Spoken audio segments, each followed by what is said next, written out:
A quick reaction to Real Madrid versus Girona. Luis, what's the headline here? Is it more about how impressed we are with Real Madrid coming out of this game, or how disappointed we are in Girona, who were supposed to be, and on paper, the second best team in Spain?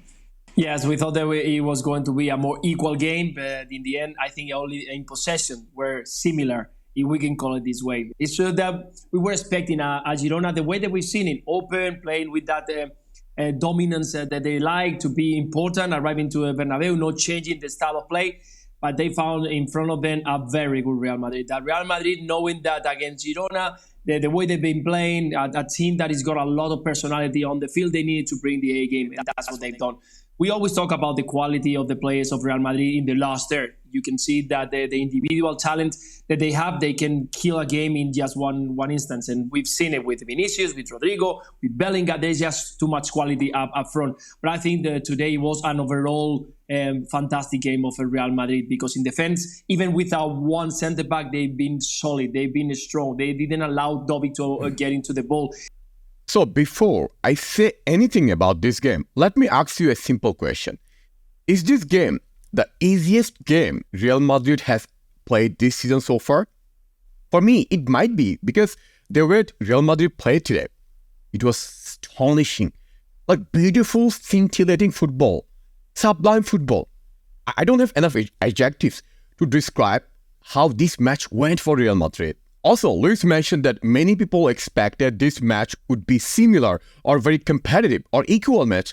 In fact, I would argue that many people said the opposite. In fact, when I watched the La Liga podcast by ESPN FC last night, like STV and El Moreno both said this match would be one-sided. They both predicted this game would go 3-0 win for Real Madrid, and it's 4-0. And here's why. Girona plays really attacking football, so which gives you a lot of gap. And Real Madrid, probably the best team to exploit those moments, right? And today, every time Girona was attacking in our half, every time Real Madrid got the ball, it's almost a chance, right? And what Real Madrid did brilliantly today, and I mean brilliantly, they kept Girona, one of the best attacking teams in Spain.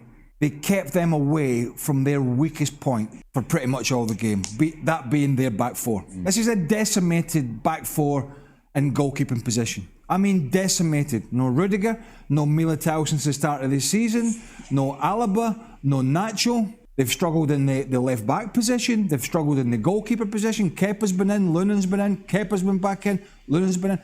This is a weak area, supposedly, for Real Madrid. Right now, we may see that in the Champions League. We'll see. But they did a brilliant job, not only of ripping them apart in terms of the finishing from Vinicius, from Jude, Bellingham, and so forth, that front six that we talked about, but they did an amazing job at keeping Girona away from that weak area. You've got to give credit to Real Madrid. That was a terrific performance. Listen, Craig totally nailed it. Today was a tactical masterclass by Carlo Ancelotti. Like, yes, a lot of fans have a lot of disagreement, different views of his football philosophy, but today, every tactics he implemented for this game worked 100% well for Real Madrid. For example, Rudiger couldn't play today because apparently his injury is worse than that we thought to be. So he had to pair Tchouaméni and Carvajal. And that's one tactical masterclass, because look at what Carvajal played today. What Carlo did today, he moved him to the left side. You might think, Jude, how is that a tactical masterclass? Well, think about it. Carvajal is short, Vasquez is short, so they cannot play in the same side. So when Carlo moved Tchouaméni in the right side so that he can support Lucas Vasquez, as well as he can support Carvajal, who is short, he can win header, right? So that is one tactical masterclass. Let's look at the second tactical masterclass. You know, this Madrid team has weakness only in defense, only because crucial players are missing. However, this team is gifted with a lot of talented players at midfield. And Carlo utilized that at best. The difference between Girona and Real Madrid was the physicality and the talent. Every player who played at midfield today contributed 100% of their ability. And one of the tactical masterclass at midfield was seen by Camavinga's playstyle. Generally, he plays deeper. But today, Because Carlo knows he's younger, he can run with the ball. So Carlo played him a little bit different than he used to play. Like how many times we have seen Camavinga running with the ball. And the most important tactical change by Carlo was the attacking play style that I'll touch later on. One player that wasn't feeding on scraps, Vinicius Jr. Let's just start with the pass, Luis. I mean, walk me through that. What do you see when you see a player make that pass? And that's a guy who I think a lot of times we think more of as the finisher in those situations, but just an incredible ball to put Jude Bellingham here for the second goal. Yeah, exactly. Much more because that pass, he saw the play just when Bellingham started the run. It's not an easy task because definitely you have to be aware that you got in front of you a very quick player. Are you going to go 1v1 situation? And suddenly we saw Bellingham running. But did Vinicius saw it? Of course he did. And that's a fantastic touch. You have to control the power of the ball, the spin of the ball, the run of your teammate, the run of the opponent. Everything has to be under control. And Vinicius was that. Today, I think is one of the best games of the season from Vinicius Jr., not because of that pass, because of the goal. The third goal was involved. The fourth goal was also involved because he won in charge of taking the ball away from Couto. So I think a very top performance from Vinicius Jr. that feels comfortable, feels confidence, and much more when he plays in that left side. Today, it was a fantastic game from him, and that pass, it was superb. Yes, we have to talk about this. That pass was beyond this world. When I was watching this game live, I was so excited when I saw that pass. Even before he delivered that pass to Bellingham, when he delivered that pass, I already knew this is going to be one of the best pass this season for us. And that beautiful Trivela pass combined with Bellingham's well-controlled and that finish, wow, what a goal. But beyond that, I think the most important factor for today's match was the first goal Vinicius scored. When he scored this goal at 6th minute, I think, right? Oh my God, what a beautiful long-distance goal. Listen, if today we have to talk about one player, just one player from today's match, because everyone played great today. But if we have to pick, just for the sake of it, one player, it has to be Vinicius Jr. When Vinicius Jr. is composed, he has full control of his behavior, his attitude, he's one of the best player, if not the best player. And he's a big game player. He has scored a hat-trick against Barca in El Clasico. And today, he scored the most important goal. And in fact, it's not the goal. He was involved every goal we scored today. And it's not just goal contribution. Today, the way he was playing, even at defense, he was contributing at defense. At the beginning of the match, he was helping our defense. Generally this season, Vini doesn't do much defending. But today, even he was defending. He was sometimes even was playmaking from our defense. And some of the long passes was delivering was incredible. As you see those three players there, that's a kind of how they've played most of the season. A little narrower, almost as a front two. They played more as a 4-3-3 today with Vinicius on the left side, Rodrigo on the right. And that really gave Girona problems. It stopped their fullbacks going forward, and it also allowed Bellingham to make these sort of deep runs. And you got to say, Ancelotti got his tactics absolutely spot on today. But let me tell you, it's hard to find a way back now. You know, that's is it 5 points between Real Madrid and Girona? You got Barcelona way behind, who, you know, you just couldn't trust. You've got Atletico Madrid, Luis's old side, way behind. Even if they win the game in hand, I think it's something like 10 points. Is this Real Madrid side going to give that up? I don't think so. They might give up 3 or 4. They might give up 5 at a push, which would let Girona back in. But they would almost have to go unblemished between now and the end of the season. And that's a big ask. So this is the most important tactical change Carlo did today. When you saw their Vinicius, Bellingham and Rodrigo were playing today, Vini was playing more in the left.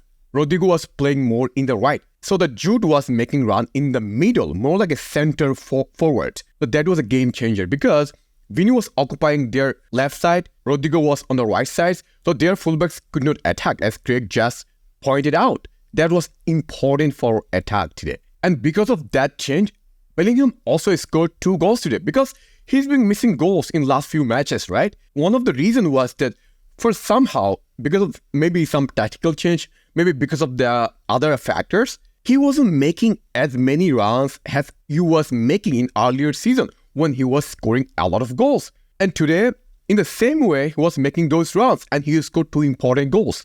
Before the game, we were asking, is this a title decider or not? Carlo Ancelotti said it wasn't a title decider. Well, he's not good. But when you see 4-0, does that change your mind, Luis? Do you think the title has now effectively been decided?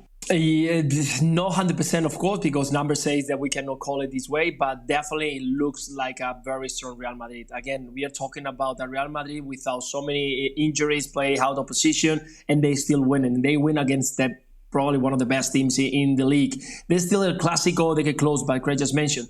Maybe can drop 3, 4 points, 5, but we are talking about a gap of 10 points. That's a big one. And talking about if Girona came back, that is going to be very important how they react right now, because now they see themselves like out of the competition. So they will say, okay, let's fight to be in Champions League. But the mentality is going to change right now. So the players need to be very focused and concentrate.